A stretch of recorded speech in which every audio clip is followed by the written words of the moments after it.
अस्सलामुअलैकुम, welcome to my YouTube channel. अगर आप मेरे चैनल पे नए हैं तो प्लीज़ मेरे चैनल को सब्सक्राइब लाजमी कर लीजिएगा ताकि आने वाली वीडियोस आपको वक्त पर मिलती रहें। अल्लाह से बख्शिश और रहमत की दुआ। अऊज़ु बिल्लाहि मिनश शैतानिर रजीम।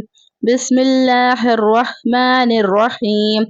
रब्बिग़फिर वरहम व अंत खैरुर राहिमीन। रब्बिग़फिर वरहम व अंत खैरुर राहिमीन। तर्जुमा, ऐ मेरे रब बख्श दे और रहम फरमा और तू रहम करने वालों में बेहतरीन है। ये बहुत छोटी छोटी सी मामूल की दुआएं हैं जो हमें याद होनी चाहिए। नमाज की पाबंदी करें और कोशिश करें कि हर नमाज के बाद इस दुआ को 3 मरतबा अल्लाह ताला से ज़रूर मांगे। रॉ को मोटा पढ़ेंगे और बा को हम जमाओं के साथ पढ़ेंगे क्योंकि बा जो है वो मुशद्दद है, तो इस वजह से हम बा को 2 दफ़ा पढ़ेंगे। एक दफ़ा रॉ को बा से मिलाकर और एक दफ़ा बा को गैन से मिलाकर। रब्बिग़फिर, फिर जो है वो हम रॉ जो है वो बारीक पढ़ जाएगा क्योंकि फा के नीचे ज़ेर है। वरहम, हा जो है वो बिल्कुल हलक से निकलेगा हा करके।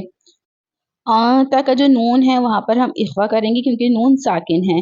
ख्वा को जो है वो हलक से निकालेंगे और मोटा भी पुर भी पढ़ेंगे और रॉ को जो है वो अगली वाली रॉ से मिलाएंगे। खैरुर राहिमीन। दूसरा वाला जो रॉ है वो जमाओं के साथ भी पढ़ेंगे और एक अलिफ की मिकदार के बराबर खींचेंगे क्योंकि उस पर खड़ा ज़बर है। मीन, मीन को भी हम लंबा खींचेंगे क्योंकि यहाँ पर या साकिन है और या साकिन से पहले मीम के नीचे ज़ेर है। उम्मीद करती हूँ आज का लेसन भी आपको समझ में आ गया होगा। अपनी दुआओं में पूरी उम्मत मुस्लिमा को याद रखें। अल्लाह हाफिज़।